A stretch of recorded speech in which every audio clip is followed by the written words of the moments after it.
2023, the year the movies came back. We are back, baby. We are fucking back! A phrase I said numerous times throughout the year for various reasons, and not as in it was the best year ever for movies, although there were some real good ones. More so in that new movies were being consistently released and the last of the pandemic delays had caught up. Look at what happened in March. We got Creed, Scream, Shazam, John Wick, Dungeons & Dragons, all of them releasing a week after the last, and yes, they're mostly sequels and not always good ones at that, but we had that consistent flow of new big movies to go around. And then the movies left for a while, albeit for a good reason, but then they were back again. And although 2024 doesn't look as good and densely packed, well, that can't be good.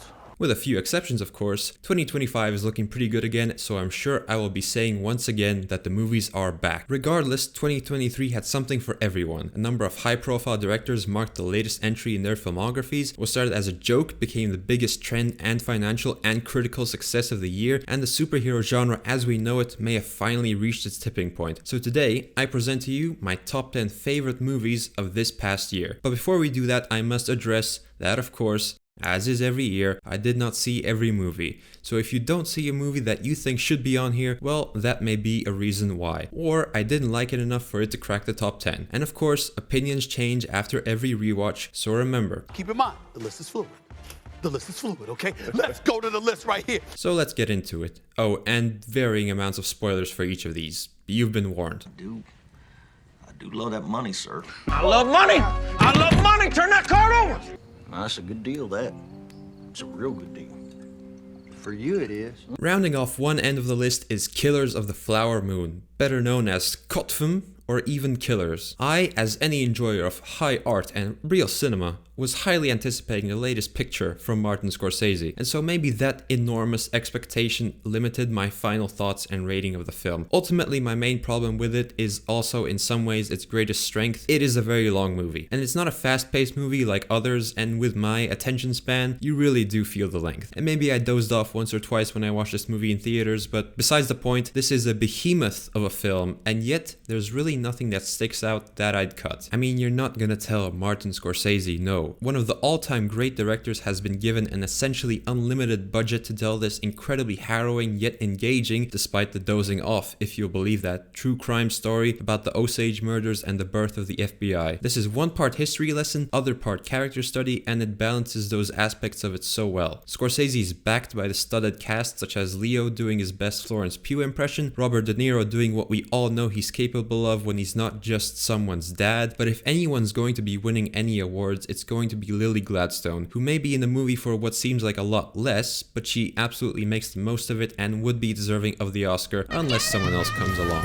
And as many big hats, jarring performances, He is saving you, dumb boy! and very long runtimes this movie can throw at me, there's not a whole lot else I can fault it for. It might have been an expectations thing, or it didn't meet that upper echelon that I've seen in other Scorsese movies, the few that I have seen. Regardless, this part western, part crime drama, full-on American epic is still one I'd absolutely recommend because it's Martin Scorsese. And how many movies of this scale are we going to get from him? Just make sure to set aside the day for it. Well, this little maneuver is gonna cost us 51 years! But it'll be worth it in the end, especially with how the ending wraps it all up. Yeah.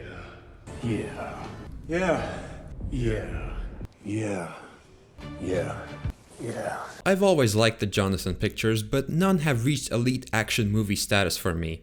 But with this fourth and supposedly final entry, we got the definitively best Wick flick. And the only real issue I have with this, although less so in this one, but it's kind of my problem with all four entries, close to the end they kind of all lose steam for me. By the 3/4 mark or so, we've seen dozens of people get killed in various ways that at a certain point you think, okay, now's a good time to end it. How this fourth entry remedies that, to some extent at least, it makes its last act by far the best. As soon as we get to Paris, it is everything that you love about John Wick, and it's non-stop. Not that there's nothing before that, oh no, the rest of it still establishes the movie as the best John Wick. There's a large opening act sequence in Japan, which features plenty of wild action, and that's what we're all here for at the end of the day. Expertly choreographed murder by a crazy man with escalatingly badass weapons, along with the introduction of Donnie Yen's Kane, who has some of the best character moments of the entire franchise.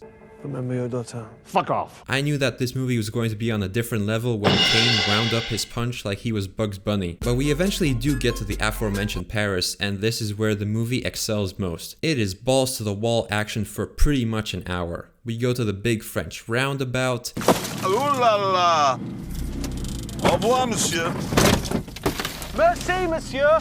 We get one of the craziest directed action scenes ever when John gets the dragon's breath gun. As is needed, we get the dog moments, but my favorite scene in the film by far is the stairs. These movies have always had a little humor in them, and this is the best of it. And after 2.5 hours of sheer unhinged madness, it ends in a duel, which is a nice change of pace for the John Wick films and the perfect end for this franchise, no matter how many spin-offs or rumored sequels we may get. I suppose a reason why it isn't higher on the list, or when it comes to action movies specifically, I prefer something more, let's say, bombastic. I love a good fight scene, but it will never match something with a vehicle or a big stunt. More on that later.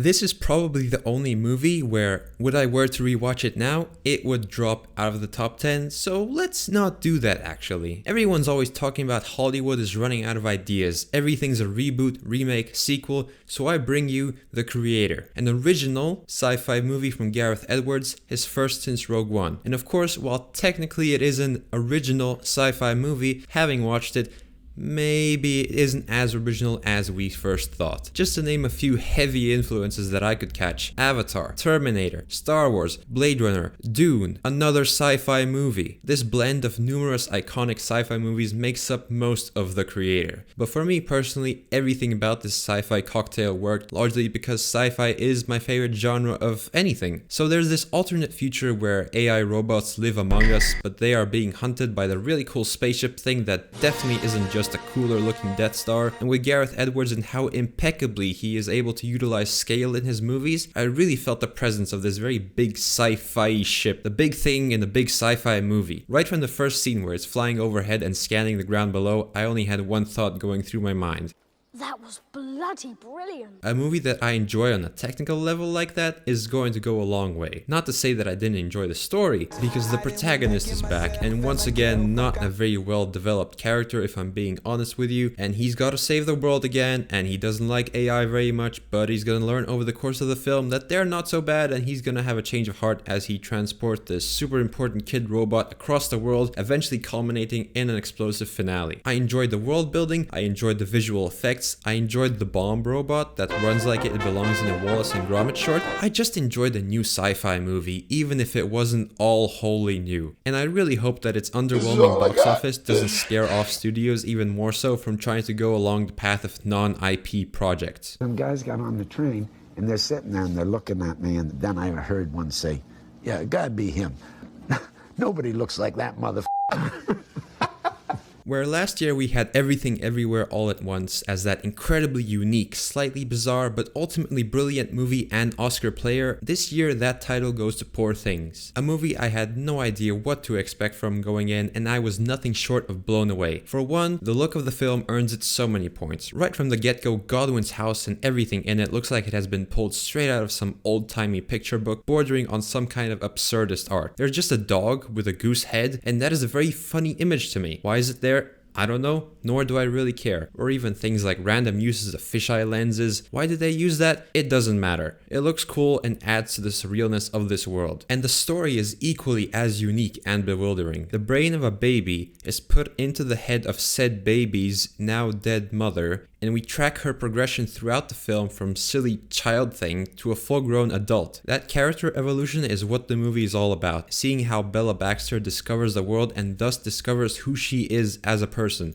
That's where the movie strives most, and it is heralded by a sensational Emma Stone. We know what she's capable of, but here she's doing a very silly British accent, and yet she sells this character no matter how bizarre it may seem. And the arc that Bella goes through, a large part of it, why it works so well as it does, is because of Emma's evolving performance. By the end of it, you feel like you've been on this journey right alongside her, and maybe it runs into some pacing issues towards the end, but by that point I had loved the movie enough that I wasn't too bothered. The supporting cast are perfect as well, especially Mark Ruffalo, who is hilarious as this unhinged and crazed man who is eventually driven to madness by Bella, leading to an emotional breakdown for the ages. It's difficult to talk about this movie because it is such an experience. Watching this with a sold out theater with everyone laughing alongside you significantly enhanced it, so I implore you to seek it out for yourself. For the Emma Stone performance alone, this is worth your time. But I'm a creep.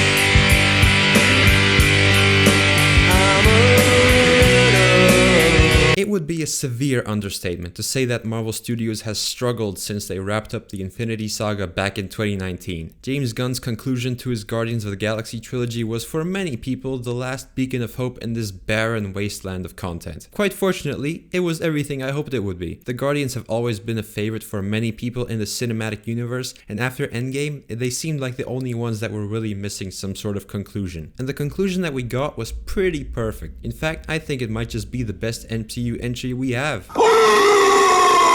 Rocket has always been my favorite Guardian, and to have this movie fill in his backstory was so great to see. And it's really dark and not something I thought Marvel was capable of. But I suppose that's where the James Gunn of it all comes in, because there are those MCU movies that feel like they're directed by John Marvel. But then there are those, for better or for worse, that feel like they were directed by one person with a clear vision, and James Gunn has always delivered that. One of the biggest questions was how Gamora would be handled, and that is actually what I'm most impressed with from this movie. They could have taken the easy way out and just have her and Peter be together again, but Gunn went and wrote up something more complex than that, and like I mentioned before, it all leads to the perfect conclusion for everyone involved. It was just nice to be back with the team one last time before everyone's contracts ran out and jumped ship to DC with James Gunn. Even with the new additions, I especially enjoyed Will Poulter's Adam Warlock. One more step and this weird thing gets it! Don't be rash. This big baby of a character was a superb addition to an already stacked cast of characters. They had a great villain to face off against in the form of the High Evolutionary, a real mean dude that you just love seeing the shit get kicked out of. In a year where the credibility and financial capability of superhero movies took a drastic hit, Guardians Volume 3 showed us what Marvel Studios is capable of on its best day, and I sincerely hope they can regain that momentum somehow. Dancing in the moonlight, everybody's feeling warm and bright. It's such a fine and empty sight. Everybody's dancing. The term superhero fatigue has been getting thrown around a lot the past few years, and now we've come to learn that there is no such thing as superhero movie fatigue. What it really is bad movie and bad TV show fatigue, because as is evident from Guardians 3 and Spider-Man Across the Spider-Verse, if the movie is good, people will show up. And Across the Spider-Verse is definitely good. 2018's Into the Spider-Verse was nothing short of groundbreaking in so many ways, and Across the Spider-Verse keeps that trajectory pointed upwards. The characterization of Miles Morales and just how much of an impact these movies have made in implementing him into pop culture, along with his appearance in the games and with his live-action appearance all but inevitable, he is giving Peter Parker a run for his money. You motherfucker! But Miles is not the only great character in this. Gwen, for one, gets a whole lot of development. Spider-Man 2099, Spider-Punk, Spider-Man India all became instant fan favorites. But the real stars of the show are the animators. Once again, they pushed the limits of what was possible for the medium, leaving every frame a pure work of art. Only going frame by frame on a scene can you fully appreciate the detail that makes up this movie. Because this movie and its story, it can only work in animation, and why it is such an invaluable medium. And as exciting and high octane as this movie can be, it also shines in the scenes where it's just a conversation. The only complaint that people have really had about this movie is that, oh, actually, it's only half the movie, but Across the Spider-Verse more than earned its cliffhanger ending. It's not the type of cliffhanger where we are left completely in the dark, having to wonder how the characters are going to make it out of this one. It's the exact opposite. This is one of the most hyped up endings that I've seen probably ever. Watching this on opening night and the crowd erupting when the movie ended in pure anticipation of the final installment of this trilogy, yeah, they earned that cliffhanger throughout the movie. And whenever that third movie does come out, it's going to be a cultural event for the ages.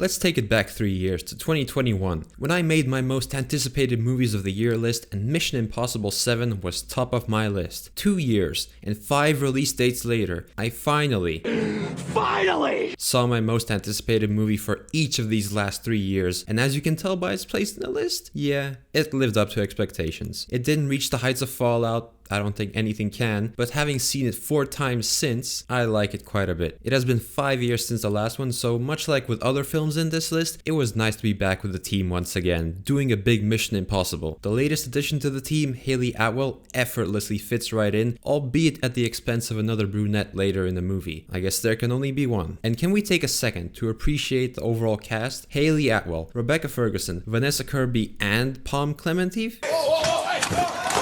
And in a year where AI is a more prevalent topic than ever, it seems only right that Tom Cruise, who has been appointed the CEO of cinema, is fighting AI in this one. And maybe that's my one complaint about this movie, is that they could have utilized that aspect more. Have the entity, sick name by the way, be a little more present throughout the movie, because there are certainly moments when that happens, but I just would have liked a little more of that. There's always part 2, although it's not actually part 2 anymore. But this is Mission Impossible, and we're here for the high-octane action sequences. But interestingly enough, my favorite parts of the movie did not involve too much action. For one, the airport scene towards the beginning of the film is arguably its best. Ethan even does some close-up magic like he did in the first film, because this one feels most like the first film. They even got Kittredge back, and I love Kittredge!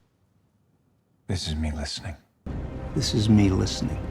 And the whole train section is absolutely one of my favorite sequences out of any MI film. Because you have Vanessa Kirby playing Hayley Atwell playing Vanessa Kirby, and yet it feels wholly authentic. But then it'll cut to Ethan riding through the mountains on his bike like a maniac, like, oh yeah, he's still here. This was not the most universally praised MI film, but I am happy to say that I absolutely loved it, and so it's my number 4 movie of the year. I don't make mistakes. I'm not just like the rest of you. I'm stronger. I'm smarter. I'm better. I am better.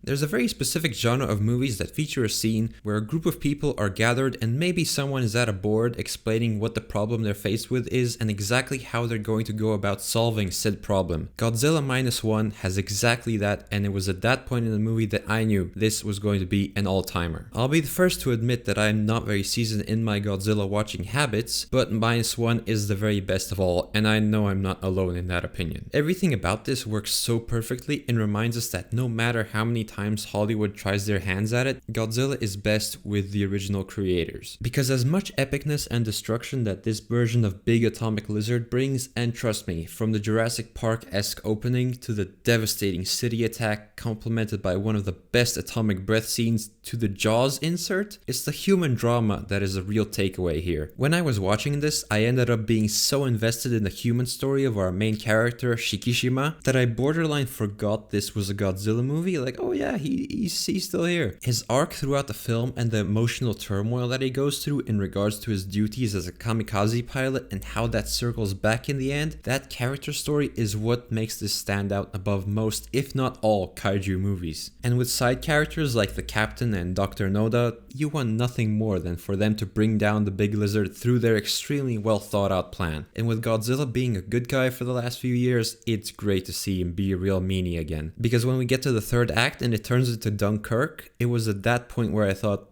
this is the coolest thing I've ever seen. And when the OG Godzilla theme kicked in, I got this giddy feeling like I was about to see the greatest thing ever put to film. And I wasn't that far off, because this entire movie is one of the greatest things put to film. If it is somehow playing in a theater near you, although I don't think it is anymore, if you haven't seen it, please do. You will not regret it. Ah, shit. Okay, let's take a look. You all right back there? Does everything look all right? Well, what's going on? Ah, I broke the goddamn wheel. All right. I don't know what it is about certain romance films, the ones that I've seen at least, that hit me so incredibly hard. Is it the portrayal of the human connection at its most authentic and raw state that just hits different? Because Past Lives hit me like no movie has in a while. And as with many movies, I was quite late to the party with this one, and even with all the high expectations that the good people of Letterboxd bestowed upon it, it exceeded all of them. It follows two once childhood friends who reconnect many years later and then again more years later, and how they sort sort of perceive each other after those encounters and how they have changed as people over time. The title Past Lives refers to the Korean word inyon, and essentially it's related to reincarnation and how over several lifetimes people reach connections until they essentially find the one. And the movie isn't so much about that as it is about how people change over time and how they perceive each other, especially if they haven't met in such a long time. I am doing an awful job of selling this movie right now, but bear with me. Or don't, and just go watch the movie, because it's fairly short and highly enjoyable, and yet the Academy had the audacity to not nominate Greta Lee for her performance. How I might interpret the title of the movie is that our main characters, Nora and Hae-sung, can only perceive each other in their past lives and how impactful childhood friendships are. He was just this kid in my head for such a long time. And then he was just this image on my laptop. So when they do meet again, there are these conflicting feelings about each other, and that portrayed complexity is probably what I love most about the movie. So then you, the audience, have these conflicting feelings about how you want the story to turn out or how it should turn out. In another life, a past life, if you will, this movie takes a drastically different turn for its ending especially, but where Celine's song takes the story is infinitely more mature, beautiful, and original. Because when the movie ended, I just had to take a minute to take it all in. After just 106 short minutes, I was nothing short of floored. So floored that I had to go back the next day and watch it all over again. That doesn't happen that often. One of my new favorite movies ever, but it couldn't be number one. Now before we move on to number one, it's only fair that we touch on a few honorable mentions that at one point might have been in the top 10 or just about missed out. I'm not usually one for legal dramas, but Anatomy of a Fall and the connections it creates with its characters and the overall mystery and questions over the case makes it stand out. And The Dog gives a really good performance. The Holdovers is maybe the one film this year that I'm not as high on as most other people are, but regardless, it is a highly enjoyable Dead Poets Society-esque movie that I can see being added to my yearly rotation of Christmas movies. In a year of a surprising amount of movies about the origins of brands or products, Blackberry is absolutely the best of the lot. The Social Network Light, maybe, but just as enjoyable due to its cast, especially Glenn Howerton, who was possibly robbed of a nomination.